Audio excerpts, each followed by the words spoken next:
ocasión yo voy a hablar sobre el referéndum contra la LUC, el referéndum contra la Ley de Urgente Consideración. Se entregaron este 8 de julio 796.000 firmas. ¿Cuánto es esto, además de superar con creces a lo exigido en el referéndum? Bueno, es mucho más en términos absolutos de lo que se juntaron en los 4 grandes referéndums que vivió este país en lo que se llama la tercera ola de la democracia, que es después de la dictadura. ¿Cuáles fueron estos 4 grandes referéndums y quiénes fueron los que lo convocaron? Los 4 grandes referéndums es el referéndum por el voto verde en 1989, que no resultó ganador. El referéndum contra la ley de empresas públicas que aprobó el gobierno del padre del actual presidente, que resultó victorioso. El otro referéndum es el referéndum contra lo que se llamó la ley de ANCAP en el 2003. Y bueno, en el 2004 ganaría el Frente. Ese también resultó victorioso. Y este último es un referéndum que en un cierto aire de ciclo del eterno retorno enfrenta nuevamente una iniciativa de referéndum contra un gobierno de los Lacalle, que además por su vez trata de reformar la seguridad social. Todo tiene un aire de pasado, es decir que el actual presidente se enfrenta a las mismas dificultades que se enfrentó su padre. Bueno, estos referéndums tuvieron entre sus convocantes a un arco muy similar al arco del actual referéndum contra la LUC. El movimiento sindical primero, siempre. El Frente Amplio acompañando. El movimiento cooperativista, sin duda, ahora la intersocial feminista, movimientos de derechos humanos, es decir, las organizaciones de la sociedad civil, y disidentes de los partidos tradicionales, que siempre los hubo, también en este referéndum, aunque pasaron muy desapercibidos. Quiere decir que desde mediados de los años 80 hasta ahora, el movimiento sindical, el Frente Amplio, las organizaciones populares y disidencias de los partidos tradicionales han enfrentado, a través del recurso de referéndum, leyes que consideraron impopulares y usaron el recurso de la soberanía. ¿Solo este arco progresista usó la democracia directa en este país? No, el arco conservador también la usó. ¿Cómo la usaron? A través de los plebiscitos.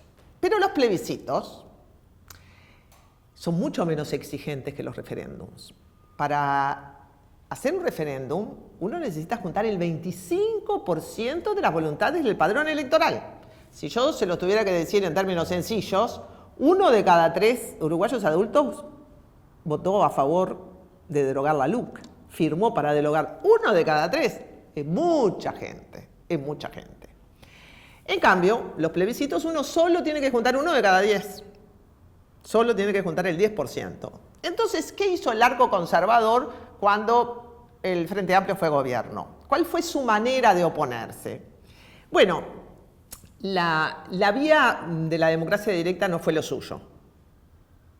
La forma en que se opusieron a los gobiernos de izquierda fue a través de estrategias mediáticas y judicializadoras de la política, comisiones investigadoras, enchastre de sus candidatos, campañas sucias contra políticas y políticos. Esto fue la tónica de la forma de la oposición, conservadora contra los gobiernos del Frente Amplio. Ahora bien, hubo 2 plebiscitos, uno protagonizado por Larrañaga y otro protagonizado por Bordaberry. Y sacaron muchas firmas. Los 2 usaron el mismo formato, el formato de la juntada de 250.000 firmas, o 300, juntaron más, sin duda. Pero es un formato más sencillo, y además no había pandemia, y además hay una gran diferencia entre unos y otros. Yo podía ver el referéndum impulsado por Larrañaga en un local de Hábitat. Allí habían papeletas. Quiere decir que una gran cantidad de empresarios y pequeños comerciantes se disponibilizaron para esa campaña. En el caso de estos referéndums, en el caso de la LUC, jamás un comercio va a poner eso. Y bueno, tuvo que ser hecho contra viento y marea en circunstancias muy difíciles. Tanto Bordaberry como Larrañaga usaron un solo tema, que fue el tema de la seguridad.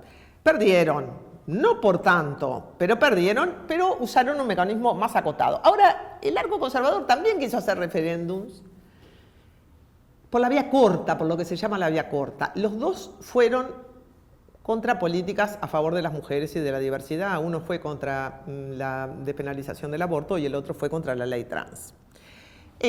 ¿Por qué usaron la vía corta? Y acá hay una enorme diferencia entre cómo usa el arco conservador y el arco progresista los mecanismos de democracia directa. Porque para ganar un referéndum hay que tener una enorme capacidad de organización y una enorme capacidad de política de la calle. Ahí no alcanzan los medios, no alcanzan los líderes, no es una política como la de las elecciones, es una política distinta. Hay que convencer de una idea. Hay que convencer de una idea. Y ese trabajo de juntar firmas, ustedes lo ven en la LUC, quizá la cara más visible es la de Fernando Pereira, pero son miles y miles de militantes anónimos que han circulado por todo el territorio nacional juntando firmas. ¿Qué nos enseña esto? En el Uruguay la democracia directa es de uso desde que por suerte José Valle y Ordóñez la empleó para separar la Iglesia del Estado. Esto ya hace al Uruguay distinto a todo el planeta y gracias a la separación entre la Iglesia y el Estado, las mujeres obtuvimos el divorcio hace muchísimos años. O sea que la democracia directa siempre fue en favor o empujada por la demanda de los que querían cambiar. A esto le llamo yo el arco progresista, de los que consideran que el mundo es injusto y que hay que cambiarlo. Y el arco conservador son los que no quieren cambiar. Entonces la democracia directa es muy trabajosa, puede salir bien o no, uno recuerda los éxitos, pero hay montones de fracasos. Pero las fuerzas sociales del movimiento sindical que se lleva una gran cocarda con esto, del Frente Amplio, lograron enfrentar exitosamente a la gran ley, a la ley madre de este gobierno, en lo que se llama la mitad del periodo. O sea, realmente el gobierno va a tener un referéndum que en buena medida expresa el apoyo o el rechazo al gobierno a mitad de periodo, lo peor que le podía pasar. Pero en esto, la calle enfrenta los problemas de su padre. A su padre le pasó lo mismo. Y también tenía una reforma de la seguridad social en marcha, una reforma que puede también resultar impugnada. Consejos para demócratas, escuche un poco más. Que ganar las elecciones por 30.000 votos es ganarlas por un poquito. Este país es un país de dos mitades. Una mitad tiene más plata que la otra, pero la otra tiene una enorme capacidad de organización. Y eso es la rueda de la democracia uruguaya.